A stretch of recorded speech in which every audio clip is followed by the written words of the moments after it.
What's going on, guys? Welcome back to the channel. In this video, we're going to be taking a look at the all-new 2024 Hyundai Kona N-Line. So the N-Line is not new for 2024. We've had this for a couple years now, but this entire redesign is new. And we're going to take a look at everything that you've got here on this. We're also going to be taking a look at the Hyundai Kona Limited, which has a couple additional features that this specific model does not have. So we'll talk about those when we get to that video.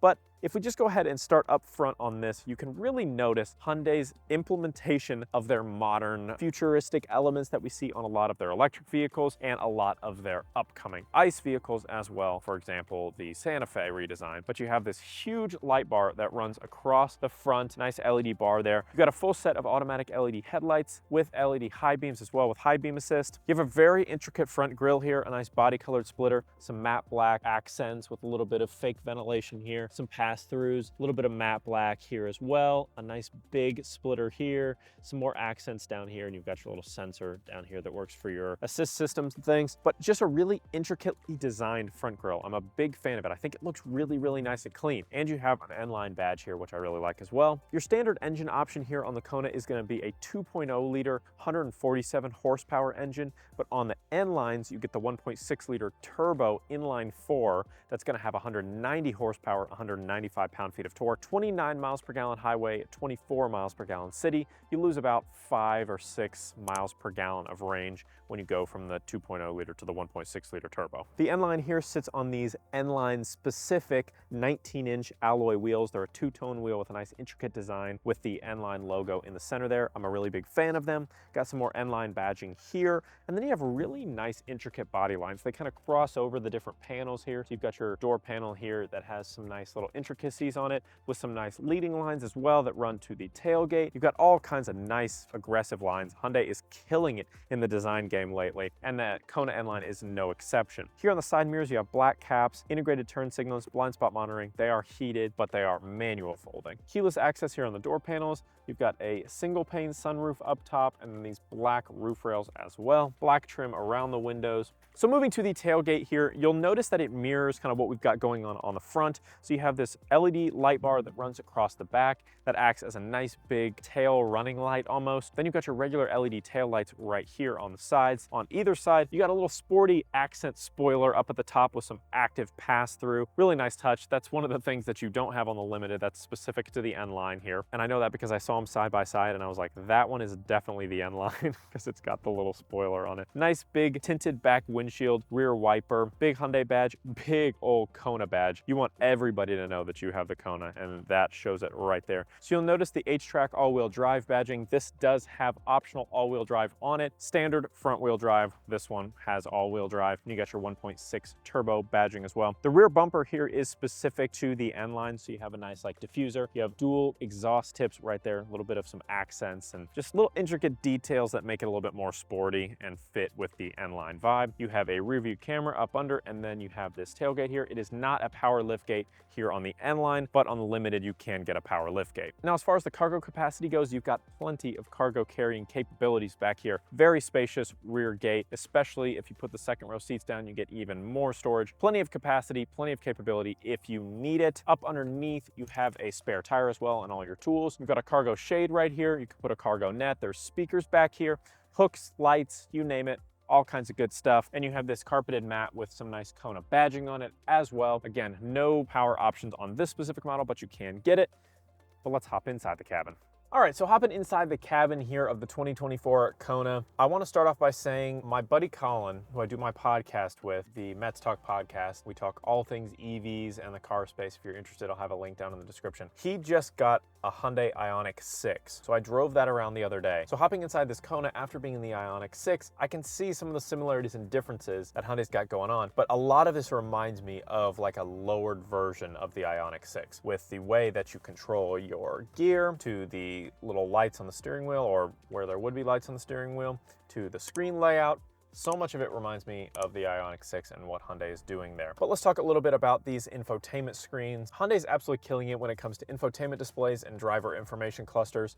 They are the best in the business, in my opinion, outside of your big ones like Tesla and Rivian and things like that. But just the look of everything, it's so clean, it's so modern, it's not clunky, it's very fluid. Everything they do just works so smoothly. If you watch a lot of my videos, you'll notice when these infotainment displays are super laggy and not responsive, when it's not intuitive. This is super smooth, super convenient, super intuitive, so clean. I'm such a big fan. But over here on the driver information cluster, it also is very, very clean, but it gives you everything you could possibly want to see. So you can switch through your different pages here, but the layout, it's just super clean, nice clean gauges. You don't have your blind view monitor system on the Kona, which is kind of a disappointment. It might be available on the Limited when we check that out, but you do have your highway driving assist, you've got your smart cruise control. All that works awesome on this system. We'll check that out in the test drive portion, but everything is just so clean and simple. But over here on the infotainment display, you've got Apple CarPlay, Android Auto, weather, phone, Bluetooth, voice memos, AM, FM, Sirius XM radio. Just the way that everything is designed and how smooth it is, I cannot say enough good things about this. You've got almost like a control center type option if you swipe down, where you can turn the display off, you can turn the brightness down, turn the navigation volume down, turn the navigation sounds down. Everything's so freaking well thought through, and that's just not what you normally get on these in-vehicle systems. I just can't applaud Hyundai enough for that specifically. Then if you hit this parking mode button or go into reverse, you can see your rear view camera as well. You don't have any 360-degree option on this N-Line, but you do have a nice, relatively high-res backup camera. I wish it took up more of the screen. You do kind of have this part of the screen that it doesn't take up, but nonetheless, it looks fine. Works for what you need to. But it's a really nice cabin and a up-to-date modern cabin for a pretty low price point. Now, where I think you'll really notice the price tag is some of the cabin materials. You've got some nice sporty accents. We'll talk about all that. You've got some nice screens. You've got some nice driver assistance features, but the overall cabin feel is pretty cheap. So you've got plastic on the doors here, a little bit of a leather material on the sides, more plastic door handles. To be fair, it is better than the piano black plastic. This is just a matte plastic that's not going to show fingerprints nearly as much, if at all. You've got your mirror controls over here, window controls over here. You have your Bose audio system down here as well. Electronic parking brake, traction control, your hill descent control. And then you have what is such a Hyundai staple here. It's just this random little patch of fabric on the dash area here. People always used to tell me this is where the sport gauge would go on an N-Line model. Well, this is the N-Line model, so there's nothing there.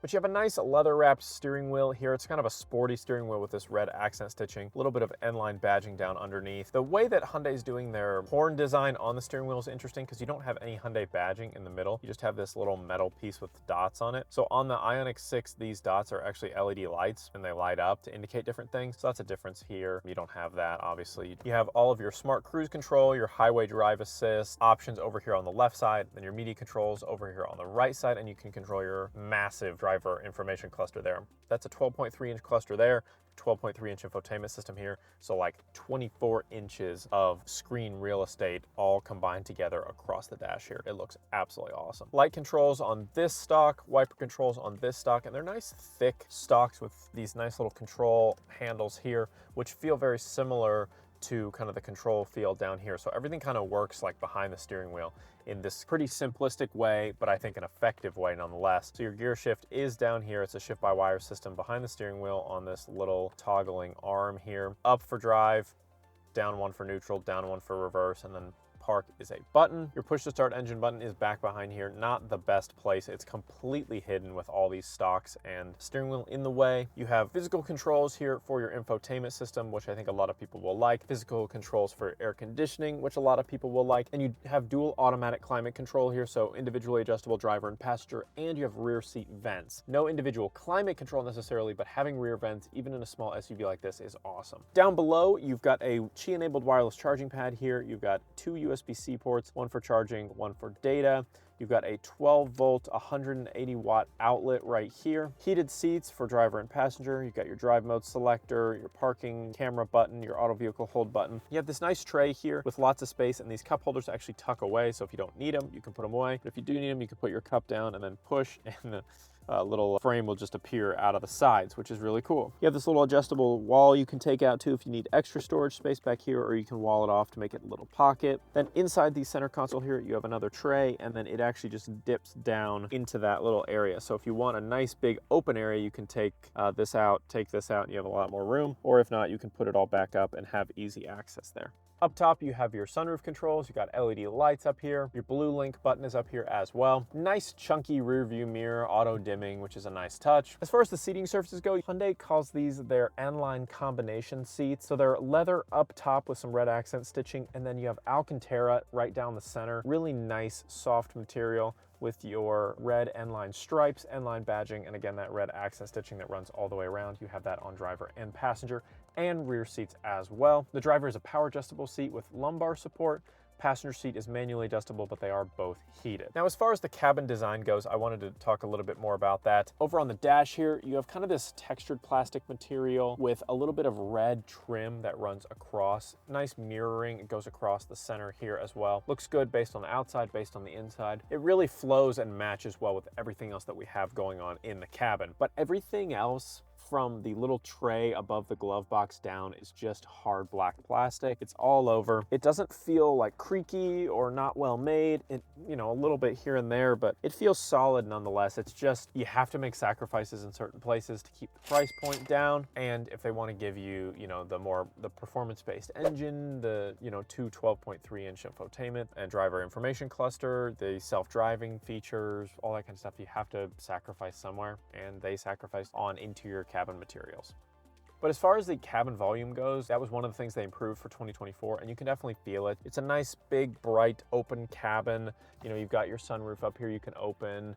And if we go ahead and hop in the back seats, you can really start to feel some of that extra added room, because a lot of it, it's a haunted Kona, because a lot of it went here to the back seats. So they kind of arced the backs of the seating surfaces to give you a little bit of extra knee room. As you can see, I've got a couple inches there of rear knee room, which is really nice.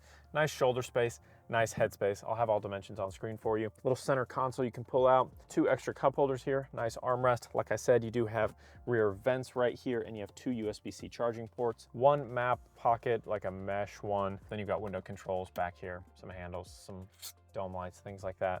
But I think you could definitely comfortably fit 2 adults back here. 3 kids are gonna be fine, but I think it is gonna be pushing it a little bit. It's a small SUV, you gotta keep that in mind. This is not some, you know, grandiose, spacious SUV. This is a compact SUV, but I think you could fit 3 kids back here with relative comfort. You're not gonna be able to fit 3 adults back here comfortably, at least for any long duration of time. But the seating comfort is still nice. You have this same kind of 2-way seat with a nice velvety, soft touch, and then some leather material up top on these headrests. Pretty comfortable. I mean, again, it's gonna fit in the segment. It fits the price point. It's not the most comfortable back seats I've ever sat in, but again, it's not bad. All right, let's take the Kona N-Line here for a little test drive. Now, as you can see down here, we're in a pretty precarious fuel situation, so this isn't gonna be a very long test drive. I wanna get it out here. I wanna feel the turbo, see how we do with this 190 horsepower.